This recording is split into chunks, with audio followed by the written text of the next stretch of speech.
एक जंगल में गौरी नाम की कौवी अपने बेटे के साथ रहती थी। गौरी कौवी अपने आसपास किसी भी पक्षी को घोंसला नहीं बनाने देती थी।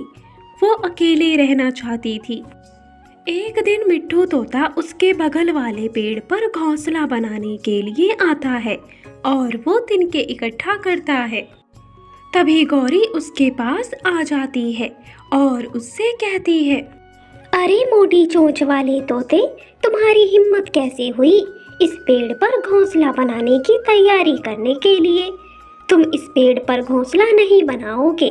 चुपचाप यहाँ से चले जाओ, वरना ठीक नहीं होगा। इस तरह गौरी कौवी मिट्ठू तोते को वहाँ से भगा देती है। मिट्ठू तोता उदास होकर वहाँ से चला जाता है। ऐसे ही कुछ दिन बीत जाते हैं। उसी जंगल में एक दिन रानो नाम की चिड़िया आती है। हेलो भाई, ये पेड़ तो बहुत अच्छा है। मैं इसी पेड़ पर अपना घोंसला बना लेती हूँ। गौरी कौवी भोजन लेने गई हुई थी। गौरी कौवी के आने से पहले रानो चिड़िया अपना घोंसला बनाकर तैयार कर लेती है। शाम को जब गौरी कौवी भोजन लेकर आती है तो देखती है उसके बगल वाले पेड़ पर एक चिड़िया ने घोंसला बनाया है।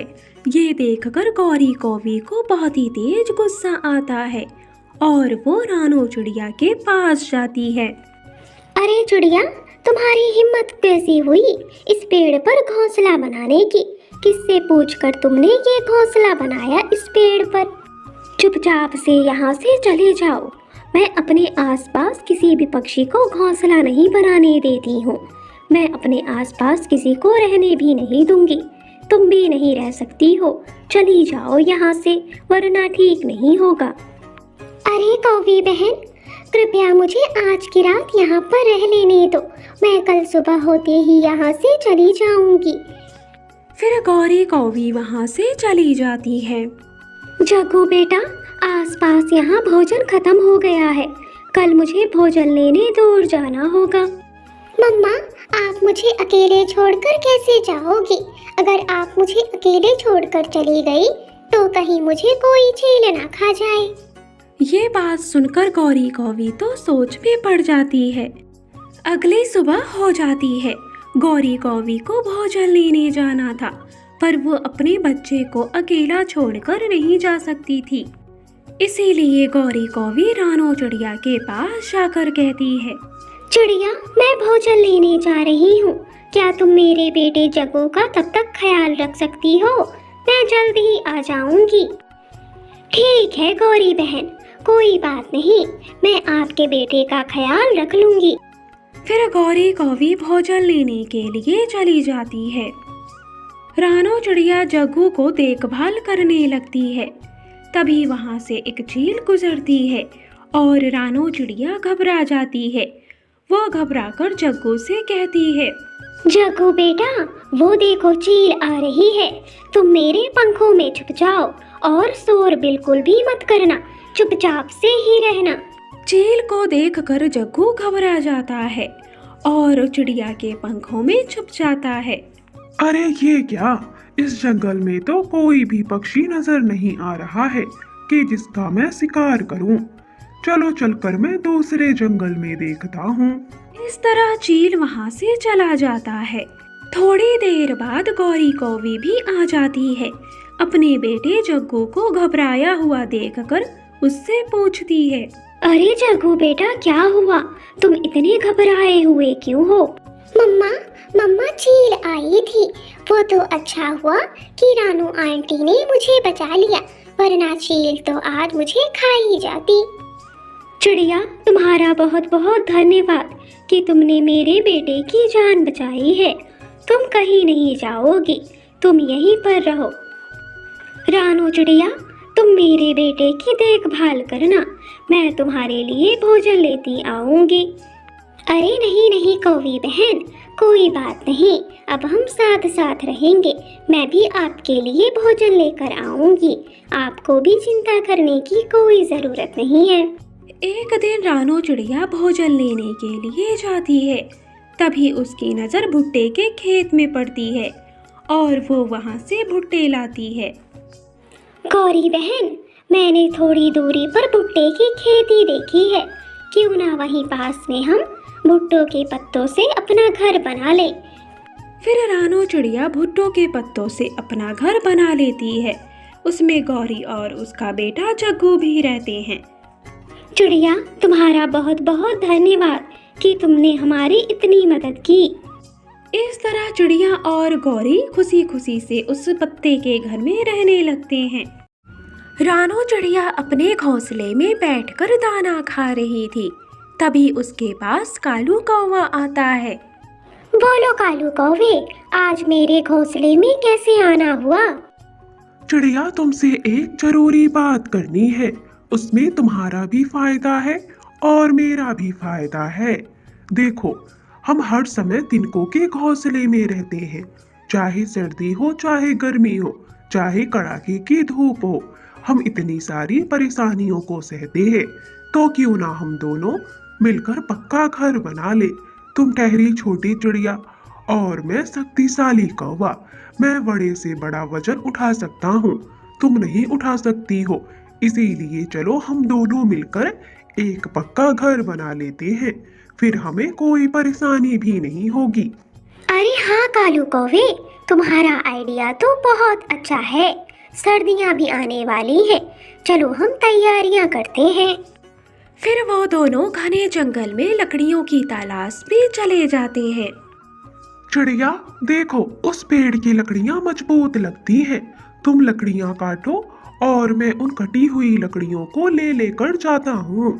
फिर रानो चिड़िया लकड़ियों को काटने लगती है। वो ढेर सारी लकड़ियाँ काट देती है, लेकिन कालू कौवा तो घोड़े बेचकर सो रहा था।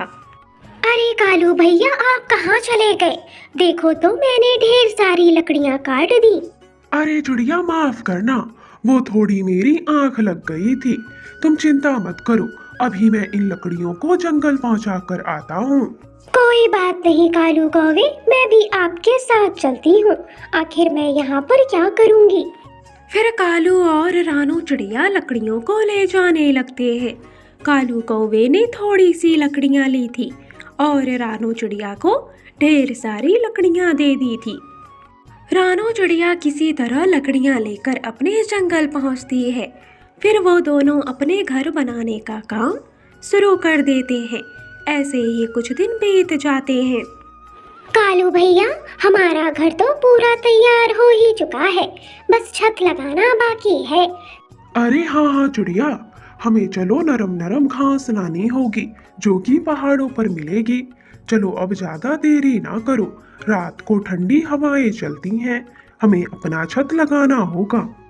इस तरह रानो चिड़िया बहुत मेहनत करती है और कालू कौवा तो काम चोरी करता है। ऐसे ही अगले दिन उनका घर बनकर तैयार हो जाता है। चलो कालू भैया, अब हमारा घर बनकर तैयार हो गया है, अब हमें कोई भी परेशानी नहीं होगी। अरे छोटी चिड़िया, तुम्हारा नहीं मेरा घर। इस घर को बनाने में सारी मेहनत मैंने की है, तुमने तो कुछ नहीं किया। तुम इस घर में नहीं रहोगी, चलो भागो यहाँ से। कालू भैया, जितनी मेहनत आपने की है उतनी मैंने भी की है, ये घर मेरा भी है। छोटी चिड़िया चली जाओ, वरना मार मार के तुम्हारा पंख तोड़ दूंगा। इस तरह कालू कौवा रानो चिड़िया को भगा देता है और खुद घर के अंदर बहुत ही ज्यादा आराम से था। दूसरी तरफ रानो चिड़िया एक तिनके के घोंसले में सर्दियों में रात गुजारती है। ओहो, कितनी ठंडी है। दुष्ट कालू कौवे, तुमने मेरे साथ बहुत गलत किया है, इसकी सजा तुम्हें ऊपर वाला जरूर देगा। अरे वाह वाह, यहाँ पर तो सर्दी ही नहीं लग रही है, कितना अच्छा लग रहा है। मुझे तो मजा ही आ गया इस घर में। इस तरह कालू कौवा उस घर के अंदर बड़े मजे से रहता है। अगले दिन वो भोजन की तलाश में जाता है। इधर उधर वो भटक रहा था, तभी एक जगह पर उसको फल दिखाई देता है और वो जाता है। अरे वाह, मुझे तो बहुत ही आसानी से फल मिल गया, मजा ही आ गया। जैसे ही कालू कौवा उस फल को खाने जाता है, वैसे ही उसके ऊपर एक शिकारी का पिंजरा आकर गिर जाता है और वो उसमें कैद हो जाता है। अरे मुझे बचाओ, ये कोई शिकारी का जाल है, वो मुझे मार डालेगा, कोई बचाओ। कालू कौवा इस तरह से चिल्ला रहा था। तभी वहाँ पर रानो चिड़िया भी आ जाती है और वो कहता है, चिड़िया मुझे बचा लो, मुझे बचा लो, ये शिकारी ने मेरे ऊपर जाल डाल दिया है, मुझे बचा लो। अरे कालू कौवे, मैं तुम्हें क्यों बचाऊं? तुमने मेरे साथ इतना गलत किया है। अरे चिड़िया, तुम मुझे बस यहाँ से निकालो, तुम उस घर में बेशक रह लेना, मुझे कोई परेशानी नहीं है, बस मुझे बचा लो। कालू कौवा रानो चिड़िया से बहुत मिन्नतें करता है, लेकिन रानो चिड़िया कालू कौवे की एक भी बात नहीं सुनती है और वो वहाँ से चली जाती है। फिर रानो चिड़िया अपने बनाए हुए पक्के घर में बहुत ही आराम से